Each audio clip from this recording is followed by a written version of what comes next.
Well, I mean, there's no doubt that the problem that was arising was the extraordinary increase in alternative forms of power.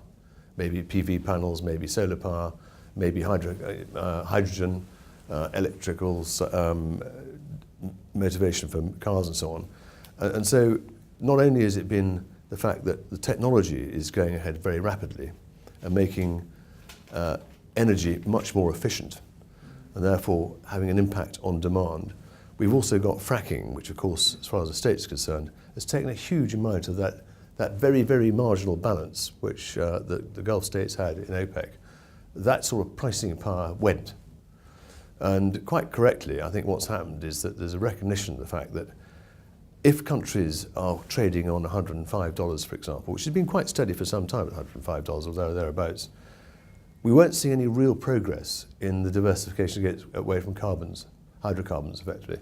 So what we're now seeing is a real shock's come in the system. Most countries now recognize that they cannot rely on a price of oil which effectively has left them in a comfort zone which at the moment was actually unrealistic. So this is quite a shock, I think, to the GCC countries. A shock, but I think actually it's a beneficial shock. But the other also important point here is that it was a tax on growth in the West, the high $105 price. Bringing it back down to around about $50 and $60 perhaps, in that sort of range, that's going to give the economies and the consumer in what I describe as the other more mature countries quite a big boost. So we've got an interesting balance here, that we've got locally questions about diversification away from hydrocarbons. At the same time, in Europe and other places, particularly India, for example, where they are energy deficient, those countries are going to have a real boost to economic growth. And that in itself has an impact on ultimate demand and then ultimately on the oil price again. So it's a matter of, it's like all these things, it goes in cycles.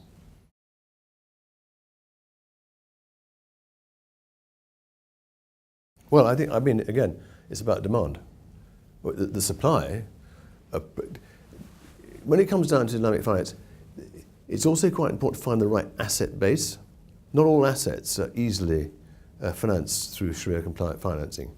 If it's a movable asset, for example, like an oil rig, or something like a car, for example, will be registered, and you've got to have it licensed. An oil rig's not. That can move from one country to another. So it's not, you can't finance everything through Sharia-compliant financing.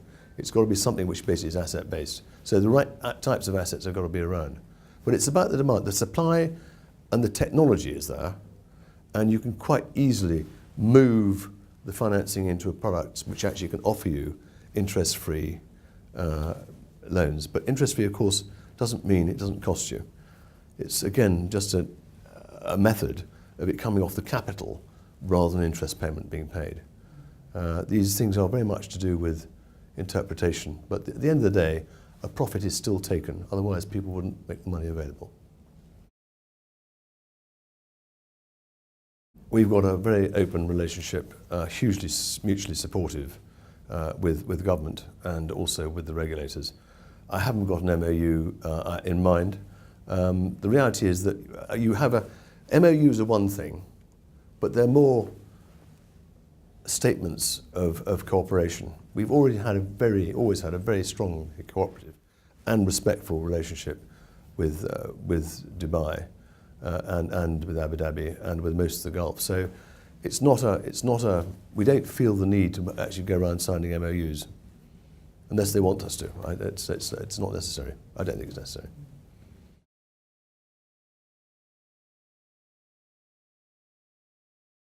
Gosh, everything. I mean, oil price, budgets.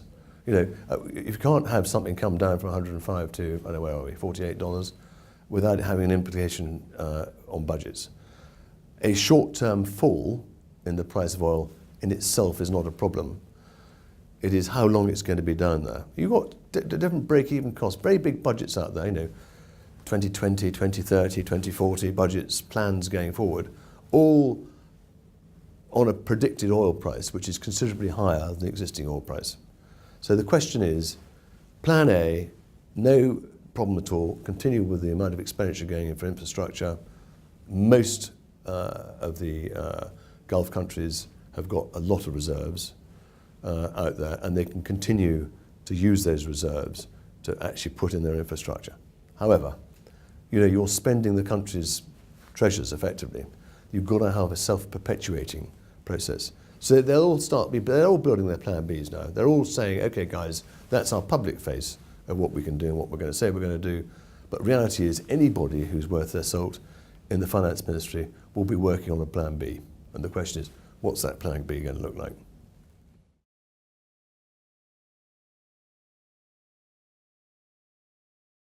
Certainly. Again, it's an issue of long-term institutions. I mean, quite a lot of the sovereign funds, for example, are very conservative in the way that they actually manage their money. They're looking for utility-based assets which are going to give them an endowment type of income. And they are, take the KIO, for example, very successful sovereign fund, probably the oldest one, around for 60 odd years, very well managed, has maintained a very, very conservative approach. We in the UK and other places around the world have got big infrastructure spend to be put in. We've got Crossrail, the biggest railway structure being at the moment. It's all now being properly financed. We've got the Thames Tideway. We've got Ebbs Fleet. We've got a number of things now, very big infrastructures, which look attractive to people who want a steady income from a long-term asset play. That's us looking for money for our high-value contracts. Equally, on the other way around, there are infrastructure spend which is going to have to take place. Take, for example, Oman with Duqm, which is building out at the moment, the port at the southern part of the Omani state. That's going to be a very important infrastructure spend. There's a railway line from Kuwait right the way down, which effectively is supposed to give another avenue of transport just in case the Straits of Hormuz comes under pressure. There's a lot of infrastructure spend going on potentially. And we in the City of London, as the leading international financial centre, can offer all sorts of instruments and access to overseas funds to help finance it.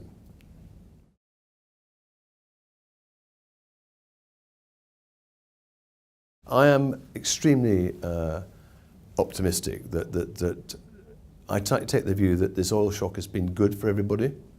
I think it's been good for the consumer in Europe, India, and the countries which effectively are hydrocarbon short. And it's given them a chance to re-stimulate growth. It's a big growth stimulus. Number one, I think it's good for the Gulf countries because it's made them realise and recognise the fact the price is volatile and they've got to continue pursuing their diversification away from hydrocarbons. And this in itself has got to be good news because I think it stimulated a lot of people thinking about how they're approaching it and whether or not it's all been voice rather than action. And now action needs to take place. Right.